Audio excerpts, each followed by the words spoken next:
Hola amigos de Buena Nueva, un gusto saludarlos. Por acá les saluda el profe Gio y hoy tenemos la gustosa compañía de nuestro invitado especial, Salesiano Don Bosco, el padre Manuel Gómez. Manuelito, desde Panamá, saludos, ¿cómo estás? Un cordial saludo a todos, aquí desde Panamá, desde la Basílica Don Bosco. Les saludo a cada uno de ustedes y pues aquí para compartir junto con el profe Gio y con Anita. Muchas gracias Manuelito y por supuesto Ana, que nos acompaña hoy desde la noble ciudad de Cartago. ¿Cómo estás, Ana?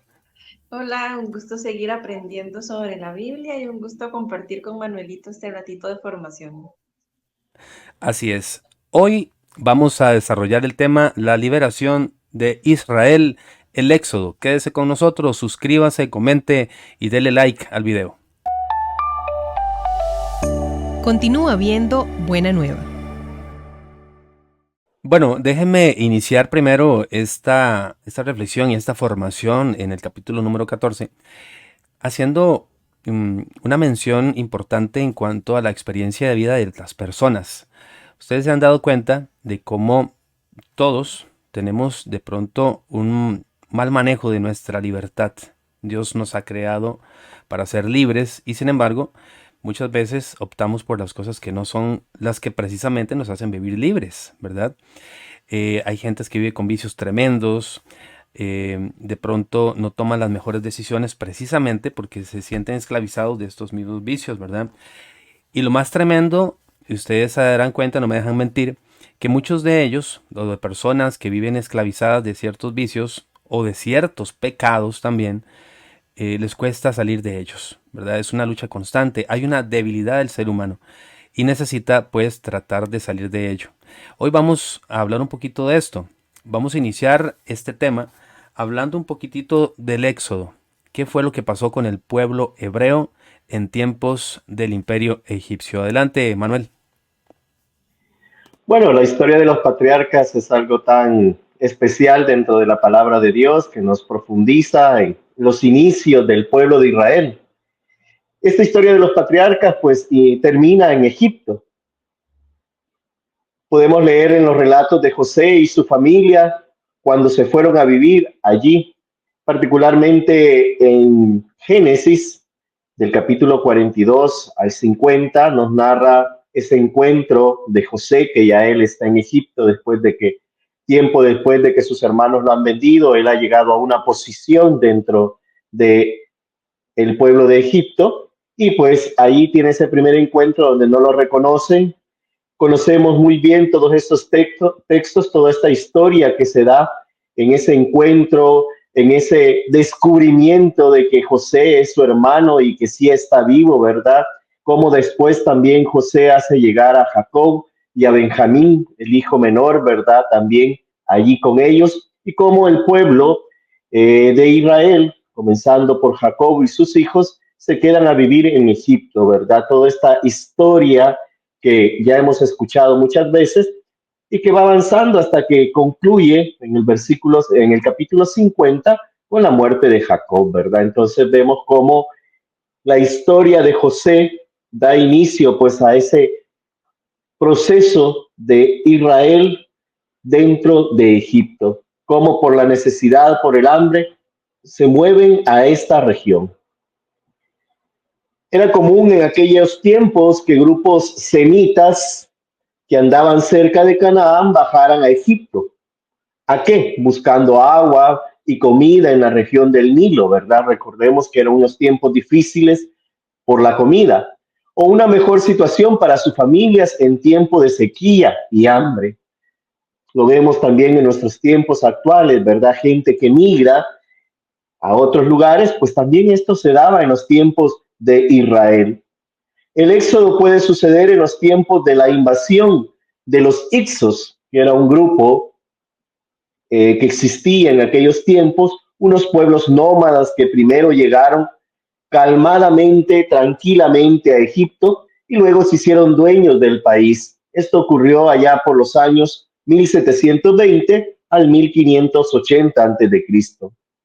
Mantuvieron buenas relaciones con los pueblos que llegaban a Egipto a vivir y prosperar en aquellos tiempos, Pero la cosa llegó a su fin, ya que los egipcios se obstinaron y echaron a este grupo de los Ipsos. Eh, ¿Cómo cuesta de pronto considerar el hecho de los Ixos como una cuestión histórica bastante hace miles de años, ¿verdad? Y no tener el problema de que como costarricenses pensar en otra cosa, en otro grupo, pero está bien narrado y explicado acá por el padre Manuel, ¿verdad? Que nos ha comentado que todo estaba muy bien, pero de pronto estos egipcios se cansaron y tras de cuernos palos, podríamos decir, porque no solo se cansaron, sino que sucedió algo con el pueblo hebreo. Ana nos comenta qué fue lo que sucedió posteriormente a este suceso. Bueno, como decía Manuel, cuando estaban con José todo estaba bien, pero luego los clanes hebreos se convierten al estar en Egipto, se convierten en esclavos. Y esto lo podemos leer en el primer capítulo de el Éxodo, en los versículos del 8 al 12, dice lo siguiente. Entró a gobernar en Egipto un nuevo rey, que no sabía nada de José, y dijo a su pueblo, miren que los hijos de Israel forman un pueblo más numeroso y fuerte que nosotros. Tomemos precauciones contra él para que no siga multiplicándose. No vaya a suceder que si estalla una guerra, se una a nuestros enemigos para luchar contra nosotros y escapar del país. Les pusieron entonces capataces a los israelitas para sobrecargarlos con duros trabajos. Edificaron así para Faraón las ciudades de almacenamiento, Pitón y Ramsés, pero cuanto más los oprimían, tanto más crecían y se multiplicaban, de tal modo que la gente ya no soportaba a los israelitas. Palabra de Dios. Te Te alabamos, alabamos, Señor. Señor. Y también se sintieron amenazados con exterminarlos. Eh, en este mismo capítulo, en los versículos del 15 al 22, se nos narra algo que prefigura una historia que todos conocemos. Dice lo siguiente. Luego el rey de Egipto se dirigió a las parteras de las hebreas, una de las cuales se llamaba Sifrá y la otra Puá. Les dijo, cuando asistan a las hebreas y ellas se pongan de cuclillas sobre las dos piedras, fíjense bien. Si es niño, háganlo morir. Y si es niña, déjenla con vida. Pero las parteras temían a Dios y no lo hicieron, lo que les había mandado el rey de Egipto, sino que dejaron con vida a los niños. Entonces el rey llamó a las parteras y les dijo, ¿por qué han actuado así, dejando con vida a los niños? Las parteras respondieron, es que las mujeres hebreas no son como las egipcias, son más robustas y dan a luz antes de que llegue la partera. Dios estaba con las parteras, así que el pueblo creció y llegó a ser muy fuerte. Y a las parteras, por haber temido a Dios, les concedió numerosa descendencia. Entonces Faraón dio esta orden a todo el pueblo. Echen al río a todo niño nacido de los hebreos, pero a las niñas déjenlas con vida. Palabra de Dios. Te Te alabamos, alabamos, Señor. Señor.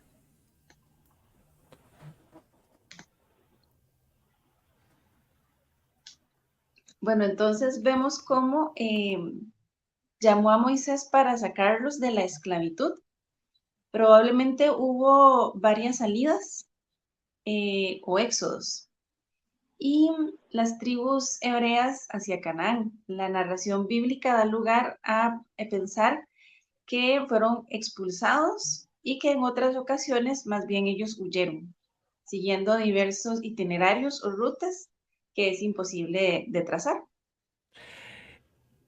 Gracias, Ana. ¿Cuándo fue que sucedió esto? O sea, recordemos en el tema anterior que estuvimos con Luisfer, cuando comentábamos que efectivamente a partir del capítulo 12 del Génesis empieza a hablarse ya de una historia más concreta o más real, o real más bien, ¿verdad? A diferencia del capítulo 1 al 11 del Génesis. Y que esto nos recuerda que, bueno, hay nombres que son históricos, ¿verdad? Y por supuesto que Abraham, Isaac, Jacob son sumamente históricos porque de aquí nace el pueblo que hoy conocemos como Israel. Pero después de toda esta experiencia tan tremenda, cuando Dios llama a Moisés también y lo pone al frente para liberar a su pueblo, uno se hace la pregunta dentro de este ámbito histórico, ¿en qué momento fue que sucedió? Manuel, ¿en qué momento más o menos fue que apareció toda esta cuestión del éxodo? Bueno, se supone que fue en tiempos del faraón Ramsés II, ¿verdad? Es probable que ese éxodo se haya dado allá por los años 1250 antes de Cristo, que los había tenido esclavizados. Recordemos que Ramsés II esclaviza al pueblo y que con qué motivo, la construcción de las pirámides de Pitón y Ramsés, ¿verdad? Por ahí Ana nos leía pues que les impusieron capataces para oprimirlos con duros trabajos y así edificaron para el faraón las ciudades de depósito. Eran unas grandes ciudades de depósito conocidas como Pitón y Ramsés. Eso es lo que nos dice en Éxodo 1:11. Luego de esa salida, pues llegan a Canaán mucho tiempo después. Lo importante, si hubo varios o una salida, es que Dios sacó a su pueblo de la esclavitud.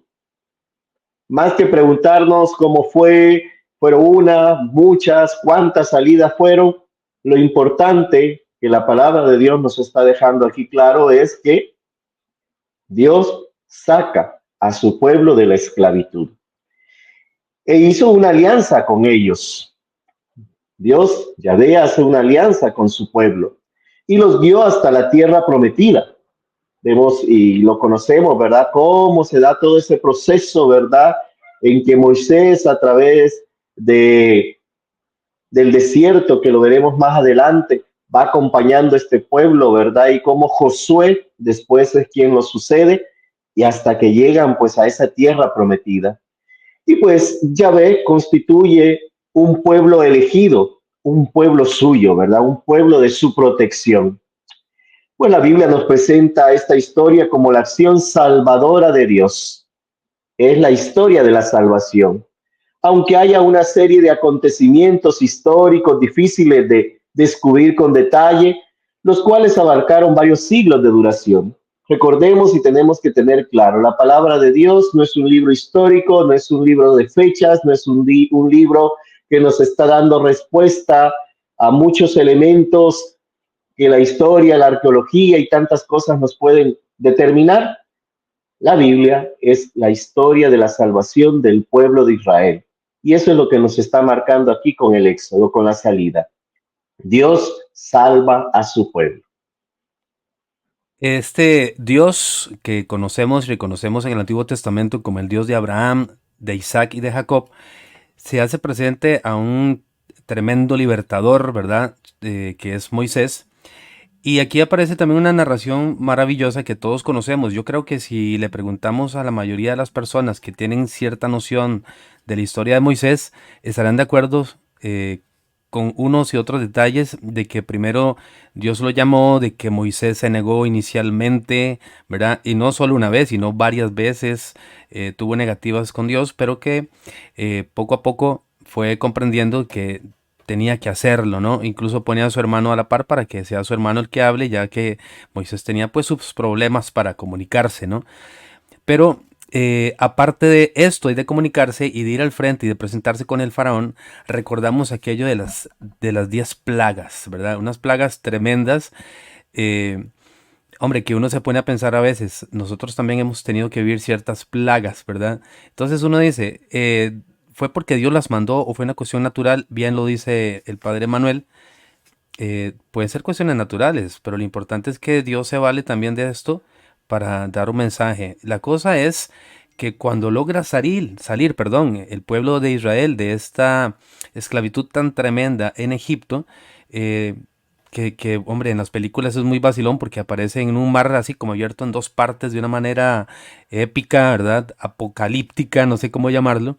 Y todo el mundo va corriendo, dicen que habían cánticos de alabanza a Dios y todo el asunto. Y de que de pronto el faraón que los había dejado ir, entre comillas, digamos, les había dado el permiso para salir, de ahí se arrepiente y dice, no, vamos detrás de todo este pueblo otra vez y se van a buscar nuevamente a Moisés y a todo el pueblo israelita, perdón, hebreo. Y efectivamente, cuando llega el último, que estos, el faraón y los carros del faraón, como hay algunos cánticos y algunas oraciones, quedan atascados, ¿verdad? En el barro, en el lodo, cuando el mar vuelve otra vez a su nivel. Esta acción es simplemente la acción salvadora de Dios, ¿verdad? Y se convierte posteriormente en esta celebración pascual, ¿no? Este paso de la esclavitud a la libertad. Estás en Buena Nueva, estamos en el capítulo 14, hoy nos acompaña el padre Manuel Gómez, Ana Graciela. Quédese con nosotros, continuamos con el tema del desierto. Escuchas Buena Nueva. Bueno, amigos de Buena Nueva, continuamos acá en el estudio y la formación de este capítulo 14 de esta formación bíblica que ya tenemos varios capítulos, ¿verdad? Y que usted puede encontrar en el playlist de Buena Nueva acá en nuestro canal. Ahí lo puede encontrar, dice curso bíblico. Ahí están todos para que los pueda repasar, también para que los pueda compartir. Manuelito, contanos un poco estos acontecimientos que surgieron en el desierto. ¿Qué fue lo que sucedió con el pueblo hebreo? Bueno, no bastaba con pasar el mar rojo, ¿verdad? Era la primera etapa que se tenía que dar, ¿verdad? Pasar el mar rojo para salir de Egipto, pues y dejar atrás a todos los egipcios y seguir adelante hacia la tierra prometida, que era lo que estaba en mano, ¿verdad? Avanzar por el desierto sin perder tiempo para llegar a esa tierra prometida. Pero entre la tierra prometida y Egipto se encontraba ese gran desierto. Allí suceden varias cosas. El desierto fue un tiempo de prueba.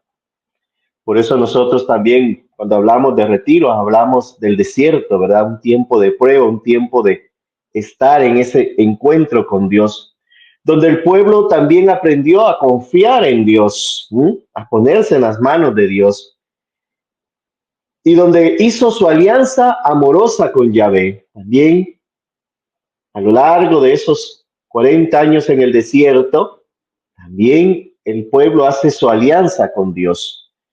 Veamos qué experiencia vivió Israel durante este tiempo. Vamos a mencionar 4. No tenían agua ni comida, pero Dios los alimentó con agua de la peña y con el maná.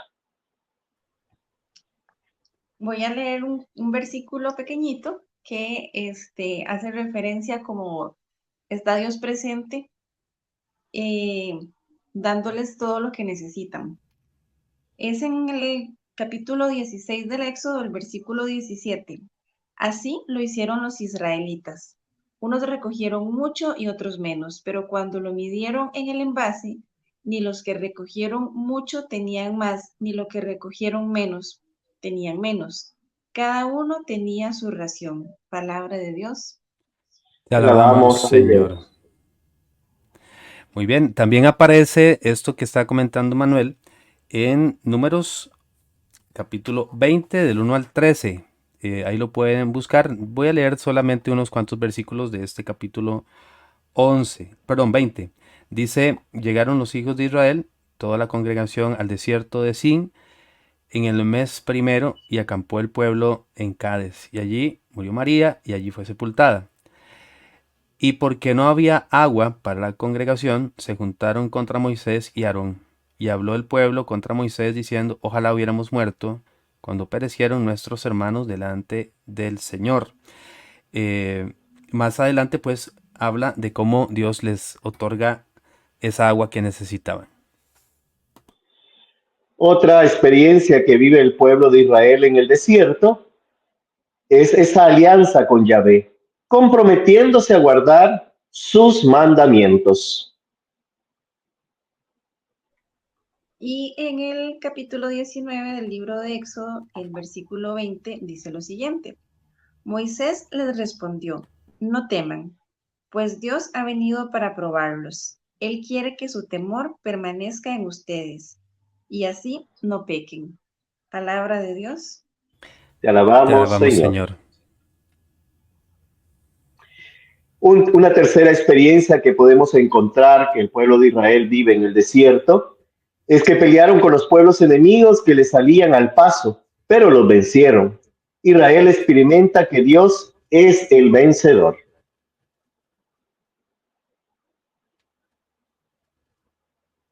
Esto nos lo narran en el Éxodo, en el capítulo 17, los versículos del 8 al 12.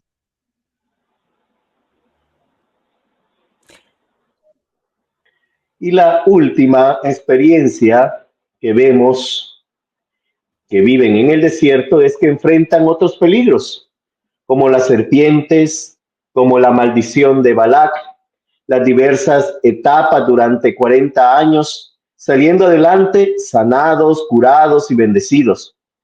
El desierto, un camino de prueba, de miedo y de esperanza. Así de victoria en victoria los hebreos llegaron a la tierra prometida y Moisés muere en el monte Nebo, dejando a Josué, su sucesor, como jefe del pueblo israelita.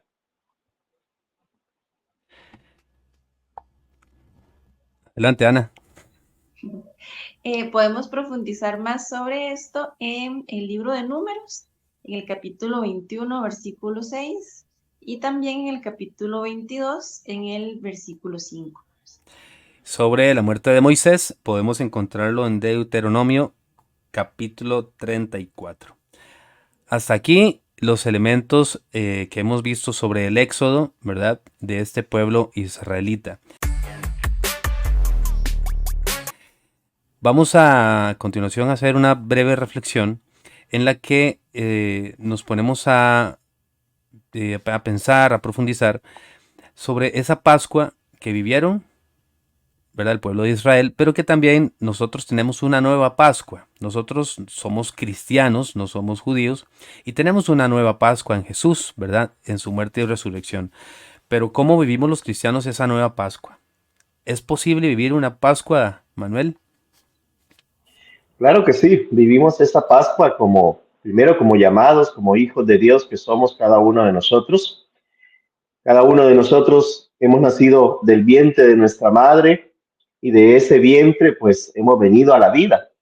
Pero también como cristianos hemos nacido de un nuevo vientre, que es esa pila bautismal, ¿verdad? Esa agua que ha sido derramada sobre nosotros y que nos recuerda también ese paso del pueblo a través del Mar Rojo y también que es nuestro paso de esta vida que nos lleva al Señor y que nos da una nueva vida para hacer su voluntad, ¿verdad? Y esa Pascua la vamos viviendo día a día con ese bautismo que hemos recibido, con esa fuerza de Dios, con ese Espíritu Santo que habita en nosotros y nos fortalece día a día para ese encuentro definitivo cuando llegue el momento de nuestra muerte en esta vida y podamos pasar a la vida eterna.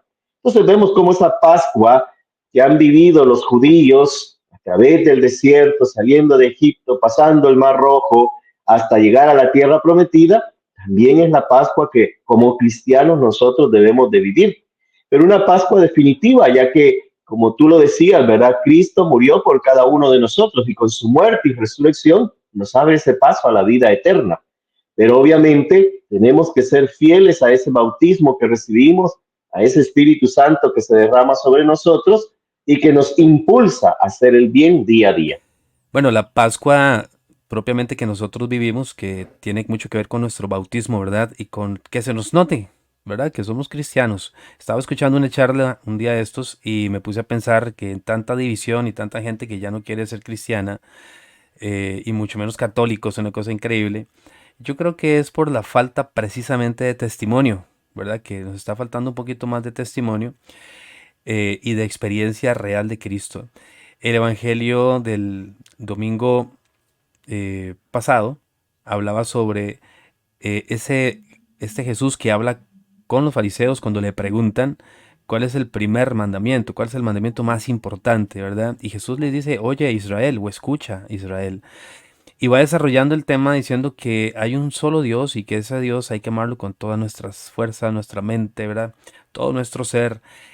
Y menciona al prójimo como a nosotros mismos. Yo creo que ahí está nuestra Pascua también, ¿verdad? Que se note que hemos pasado de la muerte en nuestros actos a la vida, en nuestros actos con los demás. No podemos llegar a Dios si no pasamos antes también por nuestros hermanos. Por ahí escuchamos en alguna parte también de la Biblia que nos dice que no podemos amar a Dios a quien no vemos, mientras odiamos a nuestros hermanos a quien sí vemos, ¿verdad? Entonces, está clarísimo. Ser de Cristo y vivir esa nueva Pascua es dar ese testimonio de alegría, de gozo, de cántico que se daba en el pueblo de Israel en el Pesaj. Ah, por cierto, no lo dije. Pesaj, Pascua, en hebreo. Yo estudié poquito. Vamos a finalizar. Agradezco muchísimo a Manuel y a Ana. Vamos a finalizar con la oración entonces. Adelante, Manuel. Bueno, en este momento demos gracias a Dios por esta formación que hemos tenido y con esta oración pues también pidamos que esa Pascua que el Señor nos invita a cada uno de nosotros nos vayamos preparando día a día en nuestro servicio a los demás, en nuestra entrega a los demás para alcanzar esa vida eterna desde esta vida que ya nos encontramos. Cantaré al Señor por la gloria de su victoria. Caballos y jinetes precipitó en el mar. Mi fuerza y mi poder es el Señor. Él fue mi salvación. Él es mi Dios, yo lo alabaré. El Dios de mi Padre, yo lo ensalzaré. Por Jesucristo nuestro Señor. Amén. Amén. Bueno, queridos amigos y amigas de Buena Nueva, muchas gracias por estar con nosotros en este capítulo número 14. Muchísimas gracias a Manuel, allá hasta Panamá. Un abrazo, de verdad. Gracias, Manuel. Gracias a ustedes por permitirme, ¿verdad?, encontrarme con tantas personas. Un saludo también a los salesianos cooperadores de Costa Rica, de toda la provincia Can Sur, Can Norte y de toda la región, ¿verdad? Que el Señor les bendiga, cada uno de los salesianos cooperadores, y sepan que ahí estamos para acompañarles y que todos tenemos esa misión de servir a los jóvenes. Gracias por este momento que me han permitido y pues ahí estamos para servirles. Muchísimas gracias, Ana. Muchas gracias. Gracias, nos vemos en el próximo capítulo para seguir aprendiendo sobre la Biblia. Y hablando del próximo capítulo, este es el título: La entrada a la tierra de promisión, o sea, a la tierra prometida. No se lo pierda. Un abrazo para todos. Que Dios les bendiga. Buenas noches. Bendiciones, saludos.